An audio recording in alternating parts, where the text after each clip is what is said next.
नमस्कार दोस्तों, जय श्री कृष्णा, राधे राधे। दोस्तों, सावन के महीने का हर एक दिन बहुत ही शुभ और मंगलकारी माना जाता है। सावन का हर एक दिन उतना ही पवित्र माना जाता है जितना कि पवित्र गंगा जल। सावन का महीना भगवान भोलेनाथ की शक्ति का महीना माना जाता है और सावन महीने में जितना ज़्यादा हो सके सारे कामों का त्याग कर अगर कोई भक्त विशेष तौर से भगवान भोलेनाथ को प्रसन्न करने में लग जाता है तो उसकी कुंडली के वारे नारे हो जाते हैं। साक्षात भगवान भोलेनाथ उसके जीवन में प्रवेश कर जाते हैं और भोलेनाथ का उसके घर में आगमन हो जाता है। इसी वजह से सावन का विशेष महत्व रहता है।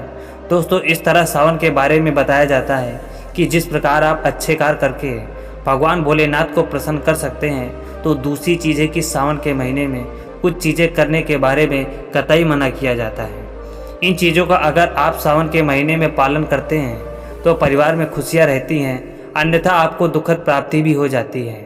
दोस्तों, आज हम आपको बताने वाले हैं कि कितना भी ज़रूरी क्यों ना हो जाए, आपसे कोई इन चीज़ों को उधार मांगे तो सावन के महीने में भूल कर भी यह 4 चीज़ें किसी को ना दें, अन्यथा आपके परिवार में कंगाली देखने को मिल सकती है। तो दोस्तों, चलते हैं, सुनते हैं गुरु जी से कि वह क्या कहते हैं इसके बारे में।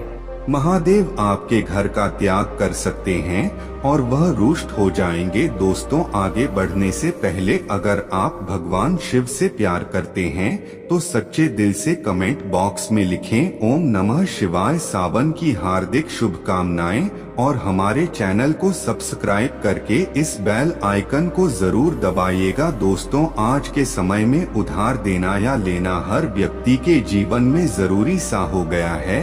कोई किसी को उधार देता है इस बात के लिए कि उन्हें उनके जीवन में अच्छी चीजें वापस प्राप्त हो सके, तो इसकी वजह से वह उधार देते हैं। तो कुछ व्यक्ति सामाजिक सरोकार निभाने के लिए उधार देते हैं, लेकिन दोस्तों, क्या आप जानते हैं सावन के महीने में अगर आप ऐसा करते हैं तो आपके जीवन में कंगाली विद्वान हो जाती है। कम से कम सावन के महीने में तो ऐसा ना करें। दोस्तों, सावन के महीने में सबसे पहली चीज तो यह है कि भोलेनाथ से जुड़ी किसी भी प्रकार की कोई चीज आप किसी भी व्यक्ति को उधार ना दे, ऐसी कि जैसे भोलेनाथ से जुड़ा किसी भी प्रकार का फल, भोलेनाथ से जुड़ा किसी भी प्रकार का वस्त्र और भोलेनाथ से जुड़ी पूजा की सामग्री आप भूल कर भी किसी को उधार या दान के तौर पर भी ना दें, क्योंकि माना जाता है कि अगर आप इस प्रकार की सामग्री दूसरे व्यक्ति को देते हैं तो आपके घर से भोलेनाथ दूसरों के घर चले जाते हैं और आपको वह नहीं प्राप्त हो पाता जो भोलेनाथ आपके लिए करने वाले थे। तो सबसे पहले आपको इस बात का ध्यान जरूर रखना चाहिए। दोस्तों, इसी तरह सावन का महीना धन प्राप्ति का महीना भी माना जाता है। भोलेनाथ साक्षात आपके घर के अंदर आगमन करने के लिए आते हैं। इस बात का आपको ध्यान जरूर रखना चाहिए कि सावन के महीने में भूलकर भी कोई व्यक्ति आपसे धन उधार मांगने के लिए आता है तो आपको उसे उधार पैसा नहीं देना चाहिए और सावन में आपको किसी अन्य व्यक्ति से उधार भी नहीं लेना चाहिए। ऐसी मान्यता है कि सावन के महीने में आप उधार देते हैं या लेते हैं तो वह धन कभी भी लौट कर नहीं आता, बल्कि इस समय धन देने वाला और लेने वाला दोनों कर्ज में डूब जाते हैं। दोस्तों, सावन का महीना भगवान भोलेनाथ को दूध अभिषेक करने का, भगवान भोलेनाथ को दही अभिषेक करने का महीना माना जाता है और भगवान को सफेद चीजें चढ़ाई जाती है। दोस्तों, इस बात का ध्यान रखें, सावन के महीने में अगर भोलेनाथ को चढ़ाने के अलावा कोई व्यक्ति सुबह सुबह के समय आपसे दूध, दही, छाछ या फिर संध्या काल के समय में उधार मांगने के लिए या ऐसे ही मांगने के लिए आ जाता है तो आपको भूल कर भी किसी अन्य व्यक्ति को नहीं देना चाहिए। अगर आप भोलेनाथ को चढ़ाने के अलावा ऐसा कार्य करते हैं तो मान लीजिए आपके घर की लक्ष्मी दूसरों के घर चली जाती है और साक्षात भोलेनाथ के क्रोध का भी आपको सामना करना पड़ेगा। दोस्तों, अगर आप किसी व्यक्ति को गिफ्ट देना चाहते हैं या फिर गिफ्ट के तौर पर कुछ चीजें देना चाहते हैं, तो सावन के महीने में भूल कर भी आपको किसी को भी अपनी पहनने वाली घड़ी या फिर बाजार से नई घड़ी खरीद कर आपको नहीं देनी चाहिए, क्योंकि हर व्यक्ति के साथ उसका समय अच्छा या बुरा चलता रहता है।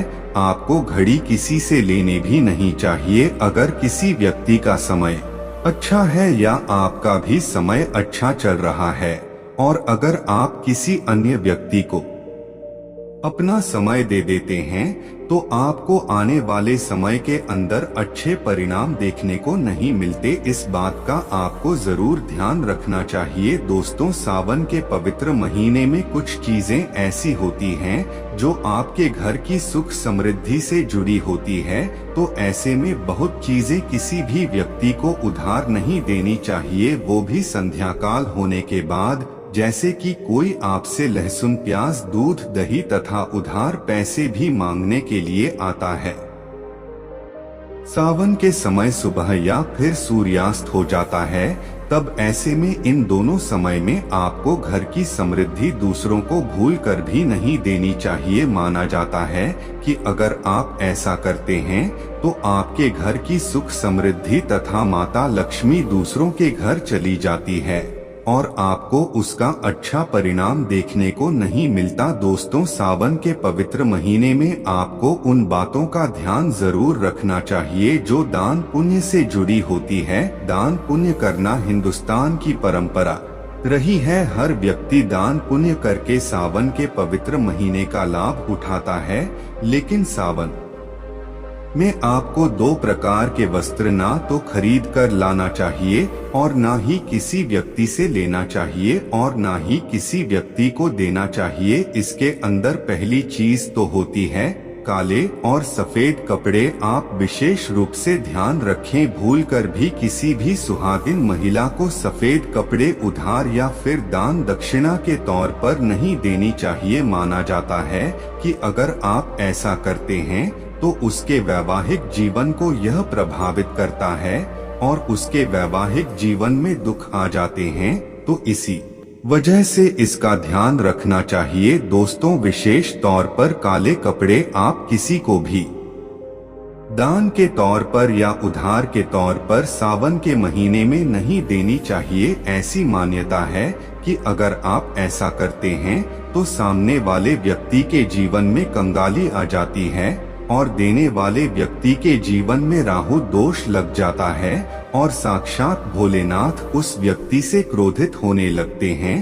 तो इस बात का आपको जरूर ध्यान रखना चाहिए। दोस्तों, महिलाओं की आदत होती है कि जब रसोई के अंदर किसी प्रकार का सामान कम या ज्यादा होता है तो अपने आस पड़ोस में मांगने के लिए आ जाते हैं, या फिर आपके घर की हल्दी। यह तीनों चीजें सौभाग्य का प्रतीक मानी जाती है। जिसके घर में यह चीजें होती है, माना जाता है कि सावन के महीने के बाद उसके घर में सुख समृद्धि बनी रहती है। तो सावन के महीने में अपने घर से किसी को भी भूल कर भी इस प्रकार की चीजें आपको उधार ना तो देनी चाहिए और ना ही लेनी चाहिए। अगर आप यह गलती करते हैं तो देखते ही देखते आपके परिवार पर दुखद परिणाम देखने को मिल सकते हैं और आपके घर की सुख समृद्धि दूसरों के घर चली जाती है। दोस्तों, सावन के महीने में बासी रोटी दान नहीं करनी चाहिए, ना ही किसी जानवर को खिलानी चाहिए। बासी रोटी हमेशा बसी ही कहलाती है। इसीलिए अगर आप भोले बाबा की कृपा पाना चाहते हैं तो ऐसे में ताजी रोटी तथा ताजे बने चावल ही खिलाने चाहिए। इससे भगवान भोलेनाथ बहुत खुश होते हैं। दोस्तों, सावन के महीने में अगर आप किसी व्यक्ति को दान देने की सोच रहे हैं तो आप नए कपड़े दे सकते हैं, लेकिन ध्यान रखें काले और सफेद कपड़े ना दे जो आपके अपने पहने हुए हो, और अपने पुराने कपड़े भूल कर भी किसी को भी दान के तौर पर या फिर पहने हुए कपड़े किसी को भी ऐसे ही नहीं देनी चाहिए। माना जाता है कि अगर आप अपने पहने हुए कपड़े किसी अन्य व्यक्ति को देते हैं तो या रखिए। आपके पहने हुए कपड़ों के साथ आपकी समृद्धि जुड़ी हुई होती है। अगर वह दूसरों के घर चली जाती है तो आपको कंगाली या फिर इस प्रकार की चीजों का सामना करना पड़ता है जो आपके परिवार के लिए अच्छे नहीं होते। तो हमेशा इस बात का ध्यान रखें, अपने पहने हुए कपड़े कभी किसी को ना दें। आप चाहे तो सावन में बाजार से नए कपड़े खरीद कर दान दे सकते हैं। दोस्तों, सावन का महीना सुहाग के लिए विशेष माना जाता है। जो किसी भी सुहागिन महिला की माता लक्ष्मी से जुड़ी चीजें आती हैं जो सुख समृद्धि को बढ़ाती है, और यही चीजें माँ लक्ष्मी को आमंत्रित करने का कार्य करती है। तो ऐसी चीजों से जुड़ी हुई कोई भी वस्तु आपको किसी भी महिला को नहीं देना चाहिए। सुहागिन महिलाएं विशेष तौर से ध्यान रखें कि अपने माथे पर लगाने वाला सिंदूर तथा गले में धारण करने वाला मंगलसूत्र, और तीसरी चीज अपने पैरों में पहनने वाली पायल, और चौथी चीज पैरों का बिछुआ और छुरियां सुहाग का प्रतीक मानी जाती है। दोस्तों, यह चीजें किसी भी सुहागिन महिलाओं को भूलकर भी, ऐसे ही चाहे आपकी बहन ही क्यों ना हो, पहनने के लिए नहीं देना चाहिए, और ना ही किसी अन्य महिला से पहनने के लिए आपको लेना चाहिए। इस बात का आप ध्यान रखें तो निश्चित तौर पर आपको इसका प्रभाव देखने को मिल जाएगा, और देखते ही देखते भोलेनाथ की विशेष कृपा भी आपको देखने को मिल जाएगी। दोस्तों, जो व्यक्ति सावन के महीने में दिली वाले नमक को दान करता है तो उसके वारे न्यारे हो जाते हैं।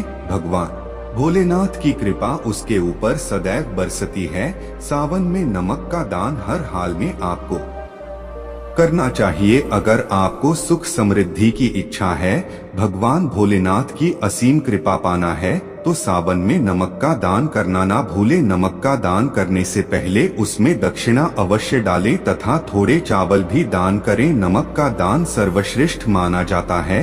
आप रातों रात अपना भाग्य बदल सकते हैं।